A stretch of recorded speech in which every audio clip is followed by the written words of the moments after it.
A young boy named Tyler recently moved to a quiet town in Maine, where he joined a school known for its focus on mindfulness and meditation. Tyler, brimming with excitement and curiosity about his new environment, didn't know that every morning before lessons began, the school had a unique rule. All students were required to meditate for half an hour.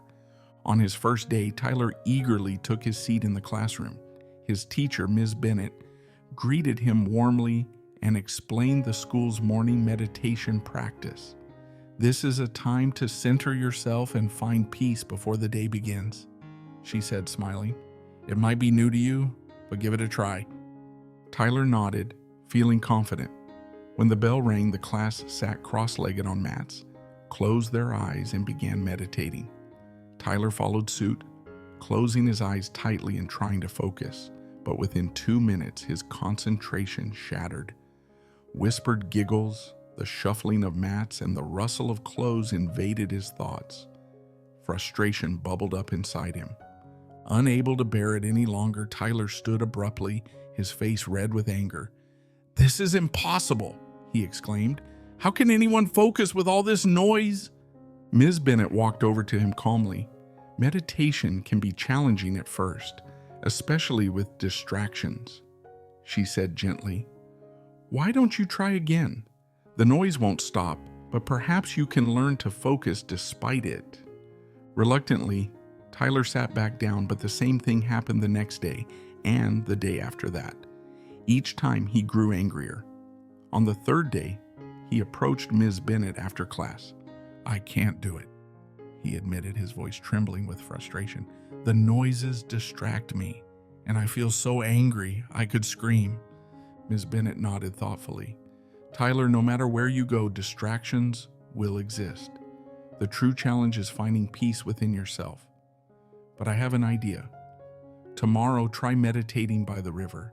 It's quieter there, and perhaps the sound of the water will help you focus." The next morning, Tyler headed to the river, hopeful for a better experience. The gentle rush of the current and the chirping of birds felt calming as he sat under a large tree. He closed his eyes and began to meditate. For a while, everything seemed perfect, until a man walked by with a dog that barked incessantly. Tyler's peace shattered and his frustration returned. "Why can't I get a single moment of quiet?" he grumbled as he stomped back home. Over the next few days, Tyler tried meditating at the river again, but the interruptions persisted.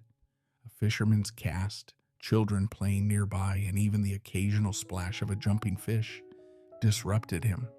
Fed up, Tyler devised a new plan. "If I meditate in the middle of the river," he thought, "no one can disturb me there."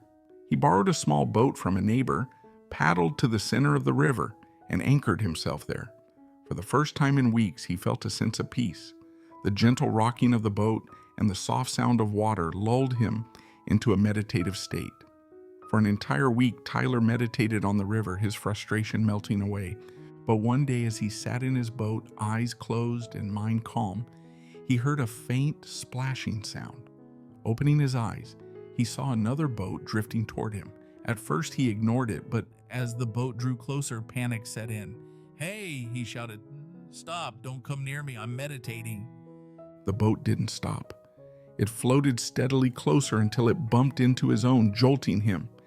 Anger flared in Tyler's chest. "Whoever is in that boat," he thought furiously, "I won't let them ruin my peace."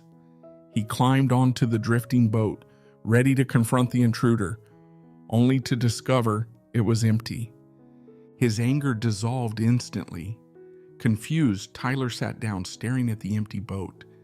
He noticed it was old and weathered, likely untethered by the wind. Just then, a man on the riverbank called out, "Excuse me, do you know where the nearest trail is?" Tyler blinked. "You're not the owner of this boat?" The man shook his head. "No, I'm just hiking. Sorry to bother you." He walked away, leaving Tyler alone with the empty boat. As he paddled back to shore, Tyler's mind raced. "When I thought there was someone in the boat, I was furious," he reflected.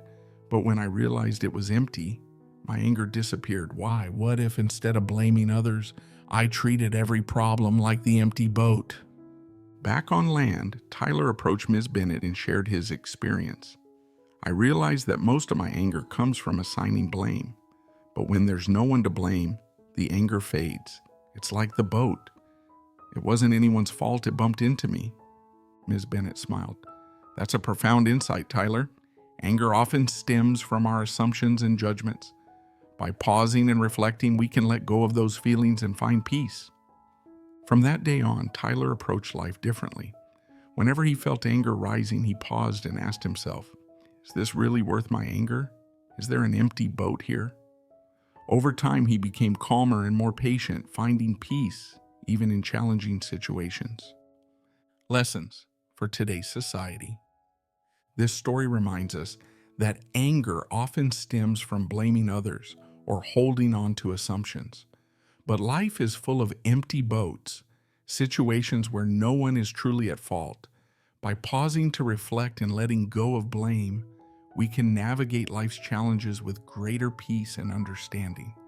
Anger left unchecked can lead to regret, but with patience and self-awareness, we can save ourselves from unnecessary conflict and discover a deeper sense of calm. If you've ever experienced similar stories in your life, don't hesitate to share your thoughts or experiences in the comments below. We would love to hear your story.